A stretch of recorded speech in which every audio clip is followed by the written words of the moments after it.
Okay, here's the one thing in drawing that makes you a better artist, period. If I was to think of one thing, and I mean one thing only, that you can do that will improve your drawing, especially as a beginner, I'm going to go over that.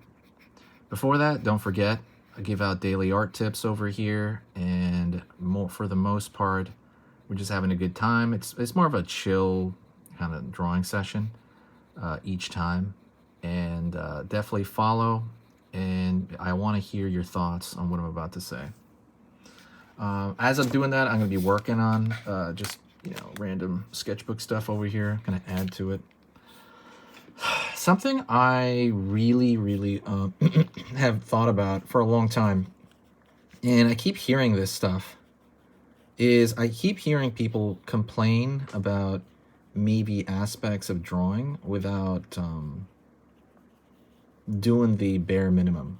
And so what I mean by that, people will complain about like minutia. Not everyone's like this, of course, but some people will complain about minutia and things that frankly don't really matter that much, like maybe aspects of drawing, of like art tools, or right. Some people will just kind of complain about I don't know, maybe the hardness of drawing certain things. So maybe they'll complain about anatomy, or they'll complain about memorizing certain anatomy, memorizing certain aspects of art, some of the art basics, but they're not doing the bare minimum. And I would say this, the bare minimum that I think is absolutely necessary would be to draw all the time on a routine. And I notice most people that kind of have a lot of issues don't do that, right? So I remember my friend, I forget who it was. Sorry about the lack of causing like my own shadow here. It's kind of annoying. But let me put this light a little bit closer, see if that does anything. Let me turn another light on over here. But so I have a friend, and she's learning to draw, and that's amazing, right? I'm always kind of inspired by people that like get it together and try to actually learn how to draw. And she was drawing maybe once every couple of weeks, and I was like, that's not good, right? If you play the piano, if you do another skill, I can turn another light on there to reduce the shadow. If you, let's say you do some skill, let's say playing volleyball, or you're learning some sort of, I don't know, yoga technique. If you do that every couple of weeks, you're not going to get very good very fast. You need to start drawing on a regular basis, right? Meaning you really can't depend on your mood to kind of dictate when you draw or do art or practice art. You have to do it more like clockwork, and the only way to do that is to do that on a daily basis if possible, right? If not, at least 5 to 6 times a week.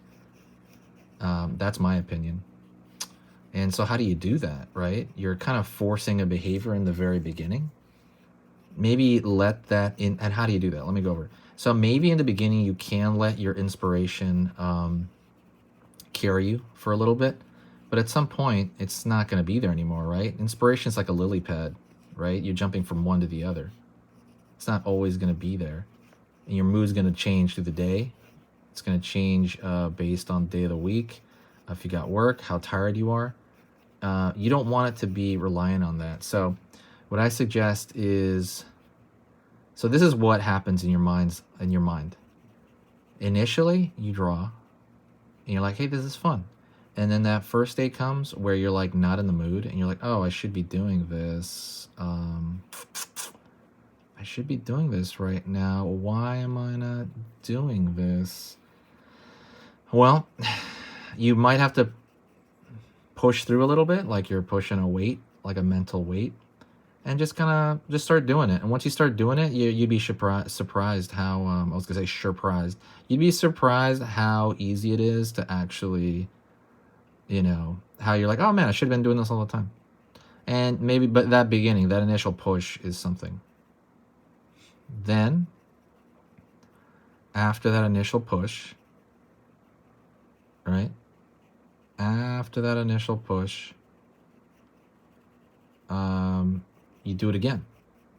And do it again. Maybe you're pushing for the first like 10, 15 times, right? You do it for 2 weeks where you're drawing like, let's say 5 days out of the week. And I mean like 20 minutes a day, right? Don't worry about making it like 3-hour sessions or whatever. Just draw like 20 minutes. That's it. And you're pushing through it each time. What starts to happen is maybe by like, I don't know, the 10th or 11th day, you're pushing through it still, but not that hard. Like you don't have to push through it as hard as you once did. And it's like, okay, interesting. You don't have to push through it as hard. Let's say you do it again. You keep doing this like let's say 5 days a week for, let's say 2 months, 3 months, you know? You're like, okay, maybe you're still vaguely pushing through it a little, not even that hard. You're just like, it only takes your decision making. You're like, it's really getting easy to push through that and just start drawing. Practice drawing for 20 minutes. And by 6 months, 7 months, you are probably what most people, it'll be a habit at that point. You're literally just doing it without thinking. You just kind of pick it up and you do it. And you start noticing that your lines are a little bit cleaner. Like, they're a little bit cleaner. You're starting to draw stuff a little bit quicker, maybe. Maybe you can draw a couple of things you weren't able to draw before, at least, mildly competently. But for the most part, you don't have shaky hands anymore. You have this, at least competence with the pencil. Even though you don't draw, you don't know how to draw everything you want to draw or any of that stuff, right? And it's not like you're a professional by any means, but you are a little bit competent now. You feel pretty secure with the pencil or pen in your hand, right? And that's where really things get going. That's how you start a habit. And that's how you get good. That's how you get good at anything. You push through it for a little bit. It's uncomfortable, feels weird. You have a lot of brain power that's being used just to kind of get yourself to do that. It's called decision fatigue. You get fatigued from just deciding to do it. But that fatigue starts to go away the more you push through it. And on the other side of that, now you got some gas going on. Now you can really learn how to draw, right? Things are sticking. As you learn stuff, you're starting to memorize them pretty quickly, right? And it starts to increase very rapidly. You start to learn how to draw, if that makes sense. Stuff's getting easier to memorize. Those points that were a little bit hard, like, oh, I can't remember that. You just start to remember them quicker now. You're like, oh, okay, that doesn't take that much to remember. And there you go. That's how you create that habit. But no one, and I mean almost nobody, gets to that point. Life gets in the way. You start inventing reasons why you can't do something. That's another thing. And some of these reasons are legit. They're like, oh, I got to get up for work tomorrow. I don't have time. I don't have the energy because, I got to get to work. I got to go do this and do that. That's all legit, but still do it, right? Your brain's going to make excuses for you to not get good at something. Let me know if this relates to you or not, because this is such a huge thing. And I still get this with different hobbies, right? I'm trying to learn a couple languages right now. Well, one language. And I'm trying to learn Japanese. And I just put myself on a routine, right, of doing it every morning, like on different apps. And then I do it every night. And I just put myself on that routine. And then every 4 or 5 days, I put a real push into it. I'm like, okay, now I'll really do a bunch of lessons because I'm in the mood right now, But those other times, I don't feel a high or a low. I just do it because it's something I ultimately do want to learn how to do. And I just do it on a routine, even if it feels like I did nothing, right? Let's say you doodle and you're like, oh, was that anything? It's always something in the beginning. In the beginning, you're like a sponge. It's always going to be something. You're getting your mind to not get tired, just deciding to do it. And that's, pretty amazing. Anyways, like I said, let me know if this relates to you or not. I want to hear it. Obviously, please don't write anything goofy or write something goofy. I don't know. But yeah, you're awesome. Stick around, follow the channel. There are other channels as well, but go check out the main website, which I'll put somewhere, and we'll talk later, okay?